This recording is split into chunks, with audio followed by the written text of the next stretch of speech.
தடகள போட்டியில் தங்கம் வென்று இந்தியாவின் நீரஜ் சோப்ரா இந்தியாவின் புகழை உச்சிக்கு கொண்டு சென்றிருக்கிறார்.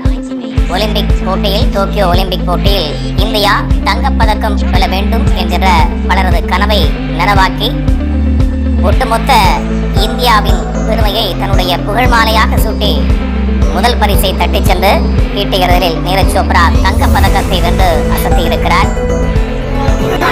இந்தியாவும் அவருக்கு வாழ்த்துக்களை கூறி வருகிறது. அவருடைய சொந்த மாநிலத்தில், சொந்த ஊரில் மக்கள் அந்த வெற்றியை மிகவும் மகிழ்ச்சியோடு கொண்டாடி வரக்கூடிய அந்த காட்சிகளையும் நம்மால் திரைகளில் பார்க்க முடிகிறது. நீரஜ் சோப்ராவின் சாதனை எப்போதும் நினைவு கூறப்படும் என்றும், டோக்கியோவில் நீரஜ் வரலாற்று சாதனை வரலாறு படைத்திருக்கிறார் என்றும் பிரதமர் நரேந்திர மோடி அவருக்கு வாழ்த்துக்களை தெரிவித்திருக்கிறார்.